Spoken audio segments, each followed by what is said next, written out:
Time now for the Political Roundtable. Talk about Powerhouse. Joining us this morning, Democratic analyst Marianne Marson, Republican analyst Ginny Buckingham. Good morning, guys. Great to have you with us. All right, let's start with the Supreme Court ruling late last week that lower court judges can't block President Trump's executive orders.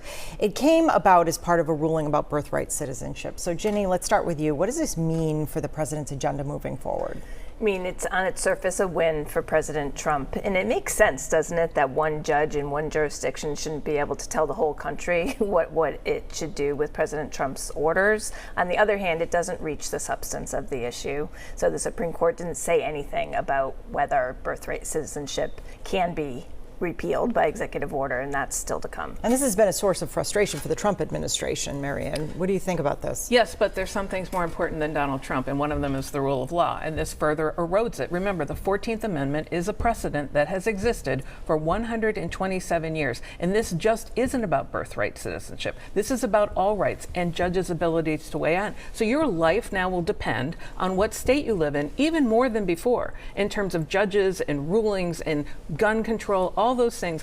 This is the beginning, if you take it to its conclusion, which I pray doesn't happen, of the beginnings of a civil war where states are pitted against each other, and what state you're in decides what laws you have, what you can live under, and what kind of life you have. I see it as completely the opposite, actually. Of course, Jenny.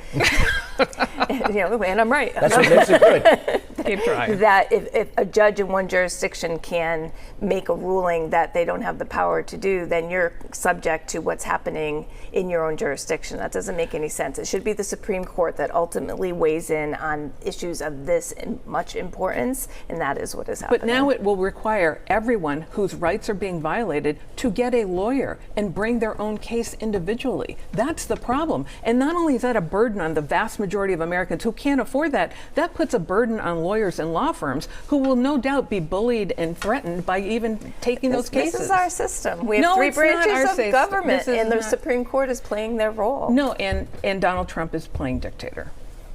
I'm enjoying, and whatever, very good. Next item, top story of the last week and a half, the conflict in Iran.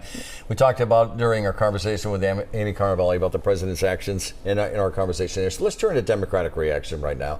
Some, and I don't want to make it a political football because this is bombs and war and whatnot. Some argue the president's attack on Iranian nuclear sites needed congressional approval. Marianne, we have seen presidents from both parties take military action. So how effective are Democrats' arguments here? Do they have metal? In this case, Congress definitely had a role to play and should have, and we know that Donald Trump has been overstepping his authority with Congress by usurping all of their power. I'd argue they could fight back harder. But what was most disturbing, and it's the first time in my memory, and I think perhaps ever, that the Democrats were not even briefed. So he only briefed the GOP leadership on this attack before it happened. Normally there's the Gang of Four and the Gang of Eight. Gang of Four is the Republican leadership speaker and minority leader on the Democratic side.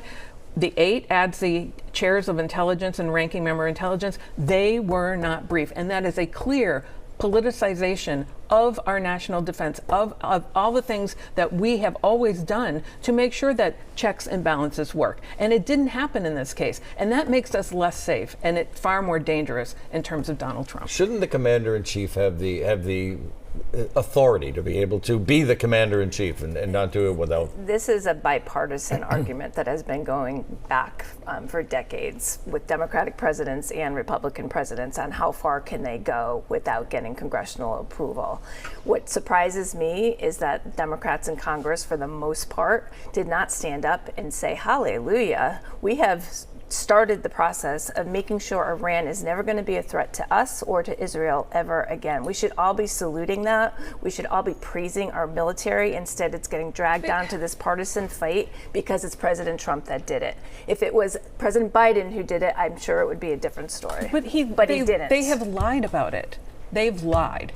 Obliterated? We don't know that. No, we don't know. We don't know. It's too soon to know. No, there's plenty of reporting, and we can get into this in a little bit, about what happened that day. And the fact that there were 16 trucks ready to take enriched uranium away. And they're like, oh no, it's all obliterated. They use that word, every single one of them. And the only thing that was obliterated that weekend was the truth. All right, for the first time in 6 years, the Massachusetts House and Senate have agreed to change their internal rules.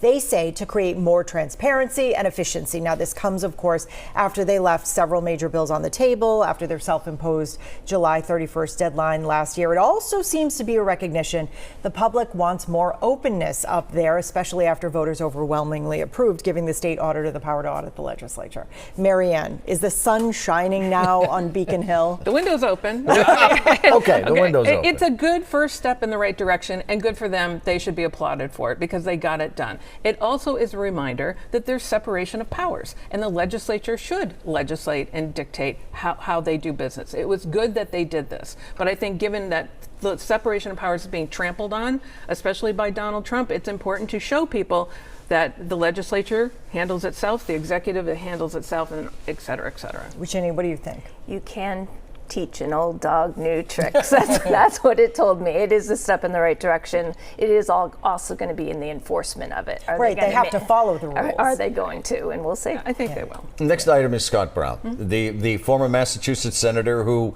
famously said during a debate, it's not Ted Kennedy's seat, it's the people's seat. He won an election here as a senator from Massachusetts. Former U.S. ambassador Scott Brown is now running for the U.S. Senate in New Hampshire again. He lost to Elizabeth Warren here in Massachusetts after winning the special election. He lost to her in 2012. Brown moved across state lines and he challenged Democrat Senator Jeanne Shaheen in 2014. Brown lost that in a statistically percentage-wise close race. He's the only Republican candidate to announce so far. President Trump had publicly appointed former Governor Chris Sununu and pointed to him as a possibility. That obviously didn't happen. Ginny, is Scott Brown is 65 years old. I'm just putting age on the table because we talk about it about politicians now. He's still a young man. Is now the right time for Scott Brown to return? I mean, are there no other jobs in the world than running for Senate? I don't know. I guess he's going to take a shot because there's a shot to take. I think it's going to be a tougher race than he thinks given the midterms and the dynamic in a midterm election. And Trump has not won New Hampshire, so it's not a slam dunk that he's a Trump guy. Scott Brown made history in 2014 because he became the first person in history to lose 2 Senate seats in 2 different states to 2 different women.